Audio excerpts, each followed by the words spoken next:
Hello students, क्या आप जानना चाहोगे कि नेचुरल नंबर्स को नेचुरल नंबर्स क्यों कहते हैं? क्यों होल नंबर्स को होल नंबर कहा जाता है? क्या हर रियल नंबर रैशनल नंबर होता है? आप कैसे बहुत सारे सवालों का जवाब आज मिलने वाला है, क्योंकि मैं अंजू मैम आज के इस वीडियो से आपके नंबर से रिलेटेड जो भी बेसिक कंसेप्ट्स है वो क्लियर करने वाली हूँ।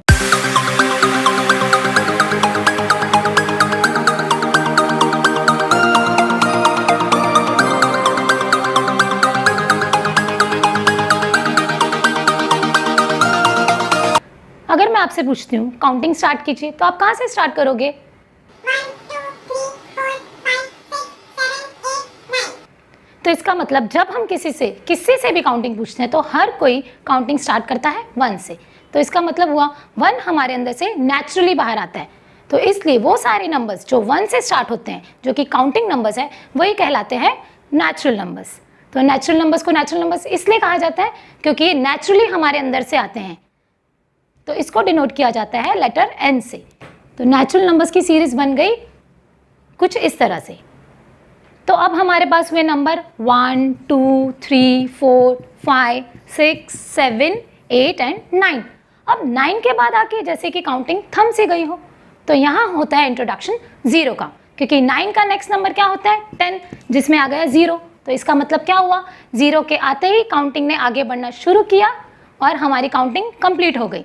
तो इसलिए वो सारे नंबर्स जो 0 से स्टार्ट होते हैं वो कहलाए होल नंबर्स। होल नंबर इसलिए क्योंकि होल यानी कि कंप्लीट, 0 के आते ही काउंटिंग कंप्लीट हो गई, इसलिए ये सीरीज को कहा जाता है होल नंबर्स। इसको डिनोट किया जाता है लेटर W से, W। और इस सीरीज में 0, 1, 2, 3 ये सारे नंबर्स आ गए टिल इन्फिनिटी। फाइन। तो आप देख सकते हो कि जो नेचुरल नंबर्स है वो होल नंबर्स हैं, पर सारे होल नंबर्स नेचुरल नंबर्स नहीं होते। All natural numbers are whole numbers, but every whole number is not a natural number. क्यों?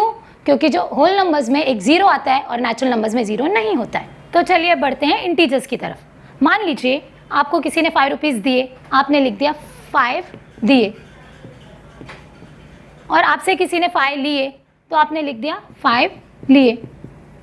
तो इसे जब आप कुछ समय बाद देखोगे, क्या आप देखते ही जान पाओगे 5 दिए लिखा है मतलब क्या आपने किसी को 5 दिए या आपको किसी ने 5 दिए और आपने लिखा है 5 लिए? आपसे किसी ने 5 लिए या आपने किसी से 5 लिए? तो यहाँ ज़रूरत महसूस हुई सिंबल्स की। तो जब हमने लिखा +5, तो +5 देखते ही आप समझ जाओगे कि आपको किसी ने 5 दिए, और जब आपने लिखा होगा -5 तो आप देखते ही समझ जाओगे कि आपसे किसी ने 5 रुपीज़ लिए। तो इन प्लस और माइनस सिंबल की वजह से एक नई कलेक्शन तैयार हुई, और इस कलेक्शन में कौन कौन आया? इस कलेक्शन में आए 0 नेचुरल नंबर्स और नेगेटिव ऑफ नेचुरल नंबर्स। तो इन तीनों को मिला के जो सीरीज तैयार हुई उसे कहलाया गया इंटीजर्स। इसको डिनोट किया जाता है लेटर Z से। तो चलिए अब देखते हैं रैशनल और इरैशनल नंबर्स क्या होते हैं। Any number which can be expressed in the P upon Q form is called your rational number। यानी कि हर वो नंबर जिसे हम P upon Q फॉर्म में एक्सप्रेस कर सकते हैं, लिख सकते हैं, वो होता है रैशनल नंबर्स। बट कंडीशन क्या है? यहाँ पर जो P और Q है वो होने चाहिए इंटीजर्स।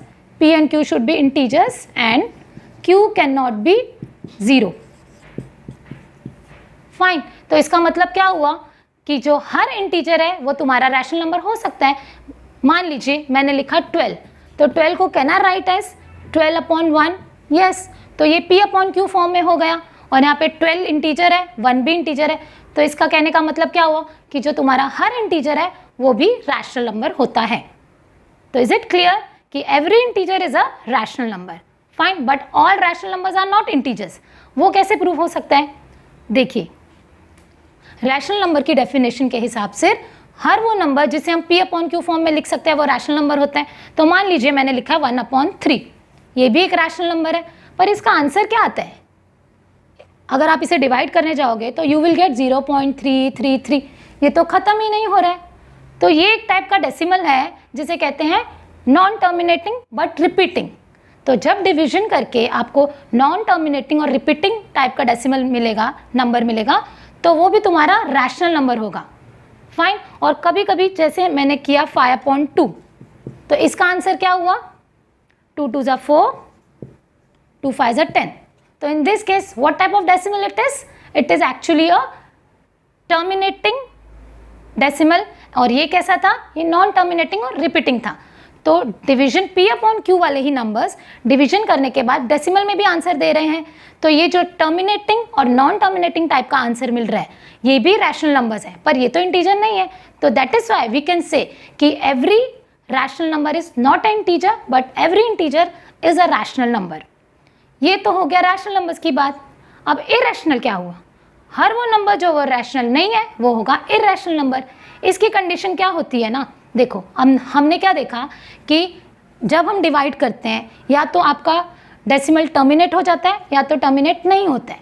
तो अगर तो वो टर्मिनेट नहीं हो रहा है तो या तो वो रेकर होगा या तो नॉन रेकरिंग होगा, यानी कि या तो वो रिपीट होगा या तो वो नॉन रिपीटिंग होगा।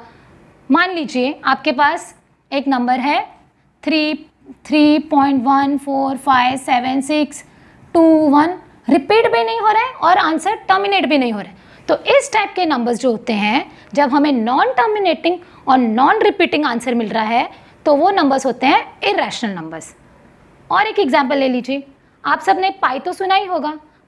पाई की जो वैल्यू हम यूज़ करते हैं 22/7, पाई इज व्हाट 22/7। इसका जो आंसर है ये एक्चुअली इसकी एग्जैक्ट वैल्यू नहीं है, ये इसकी अप्रॉक्सीमेट वैल्यू है। पाई की एग्जैक्ट वैल्यू तो कुछ और ही है, 3.14 ब्ला ब्ला ब्ला ब्ला, ऐसे बहुत नॉन रिपीटिंग और नॉन रेकरिंग टाइप का इसका आंसर होता है। तो वो सारे नंबर्स जो डिवीजन के बाद P/Q फॉर्म एक्सप्रेस करने के बाद नॉन टर्मिनेटिंग और नॉन रिपीटिंग आंसर देते हैं, वो सारे आते हैं इरैशनल नंबर की कैटेगरी में। तो हमने क्या देखा कि रैशनल और इरैशनल नंबर मिलके जो नंबर्स बन गए वो सारे हो गए रियल नंबर्स। अब देखते हैं प्राइम नंबर्स और कॉम्पोजिट नंबर्स क्या होते हैं। हर वो नंबर जिसके सिर्फ दो ही फैक्टर्स होते हैं वो होता है प्राइम नंबर। इसका कहने का क्या मतलब हुआ, हर वो नंबर जो सिर्फ खुद के टेबल से और 1 के टेबल में आता हो वो नंबर होता है प्राइम नंबर।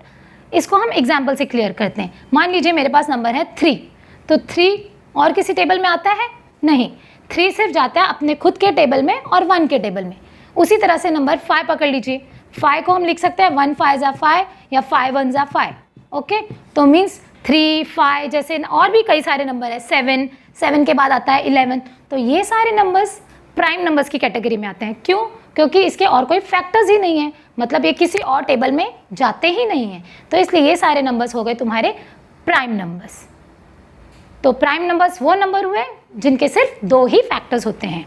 तो प्राइम नंबर की सीरीज अगर हम बनाना चाहें तो देखिए 1 क्या है, 1 ना तो प्राइम है ना कॉम्पोजिट है।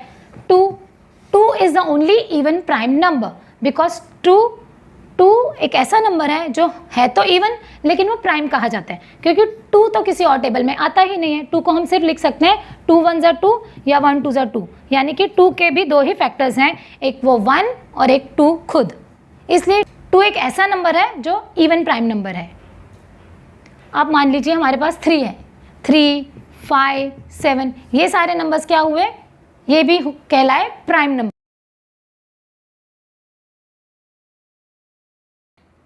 तो अब देखते हैं कॉम्पोजिट नंबर्स क्या होते हैं।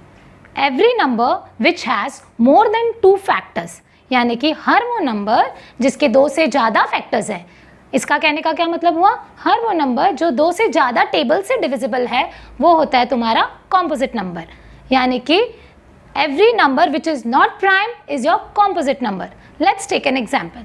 मान लीजिए हमारे पास है नंबर 6, तो 6 कौन कौन से टेबल्स में जाता है, everyone knows 6 comes in 2 stable 3 stable, means 6 has more than 2 factors, means it comes in 1 2 3 and 6 itself, मतलब ये 4 टेबल्स से जाता है। तो इसलिए हम कह सकते हैं 6 is our composite number। Like that we have number 9, तो 9 के कितने फैक्टर्स हुए, I can write 9 as 1 9 ज़ा 9, 3 3 ज़ा 9, 9 1 ज़ा 9। अब हम देख सकते हैं क्योंकि 9 2 से ज़्यादा टेबल से डिविजिबल है, यानी कि 9 आता है 1 3 और 9 के टेबल में, तो इसलिए 9 हमारा हुआ एक composite number. Fine, now can you tell me which is our first composite number. Yes, 4 is our first composite number. वो कैसे हुआ, क्योंकि 1 तो ना तो प्राइम है ना कॉम्पोजिट, और 2 हमारा 2 is only our even prime number, 3 is our first odd prime number, और उसके बाद आता है 4।